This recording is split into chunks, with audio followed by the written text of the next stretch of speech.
পৌরাণিক উপাখ্যান।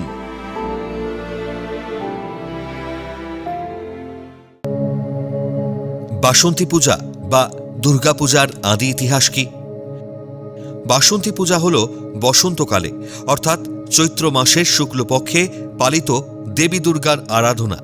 প্রচলিত বিশ্বাস অনুযায়ী এটি হল হিন্দু শাস্ত্রের আদি দুর্গাপূজা, যা ত্রেতা যুগের আগে রাজা সুরত প্রবর্তন করেছিলেন। রাজা সুরত কে ছিলেন? মার্কণ্ডেয় পুরাণের তথ্যানুসারে রাজা সুরত ছিলেন প্রাচীন বঙ্গরাজ্যের চন্দ্রবংশীয় রাজা। তিনি হিন্দু ধর্মের একজন প্রবাদ প্রতিম ব্যক্তিও ছিলেন। তার রাজধানী ছিল বলিপুরে, যা বর্তমানে পশ্চিমবঙ্গের বোলপুর শহর। তিনি ছিলেন দেবী দুর্গার ভক্ত। একবার রাজা সুরত তার রাজ্য থেকে বিতাড়িত হন, কারণ নিজের রাজ্যের মন্ত্রী ও আত্মীয়রা তার দুর্বলতার সুযোগ নিয়ে তার কোষাগার এবং সৈন্যবাহিনী দখল করে নেয়। নিজের রাজ্যেই তিনি শত্রু দ্বারা পরিবেষ্টিত হয়ে পড়েন এবং রাজ্যে থাকলে তাকে হত্যা করা হবে এই ভয়ে তিনি রাজ্য ছেড়ে বনের পথে চলে যান। বনের মধ্যে ঘুরতে ঘুরতে তিনি মেধা নামে এক ঋষির আশ্রমে আশ্রয় নেন। সেখানে সমাধি নামে এক বৈশ্যের সাথে দেখা হয়,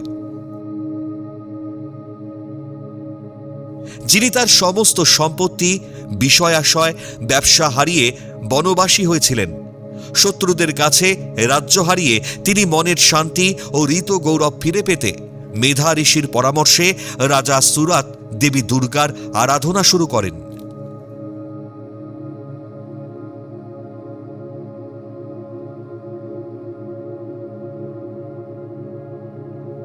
বাসন্তী পূজা বা দুর্গাপূজার সূচনা কিভাবে হল?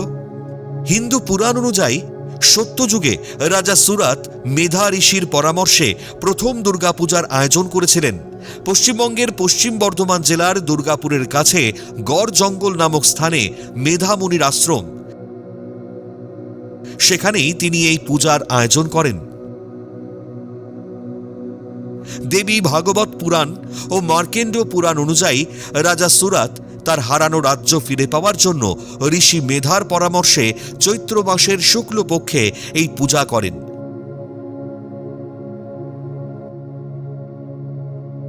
যা বর্তমানে বাসন্তী পূজা নামে পরিচিত। বসন্তকালে নদীর তীরে মাটির মূর্তি গড়ে তিনি প্রথম দুর্গাপূজা বা বাসন্তী পূজা করেন, যা শাস্ত্রে সুরত রাজার পূজা নামে পরিচিত। রাজা সুরত তার হারানো রাজ্য ফিরে পেতে মহর্ষি মেধার পরামর্শে সমাধি বৈশ্যের সাথে নদীর তীরে দেবী দুর্গার মৃন্ময়ী মূর্তি গড়ে এই পূজা শুরু করেন। এটি চৈত্র নবরাত্রির ষষ্ঠী থেকে দশমী তিথিতে পালিত হয়। পুরাণ মতে বসন্তকালের এই পূজাই ছিল প্রকৃত দুর্গাপূজা। পরবর্তীতে ত্রেতা যুগে লঙ্কা বিজয়ের জন্য শ্রীরামচন্দ্র শরৎকালে দেবীর আরাধনা করেছিলেন,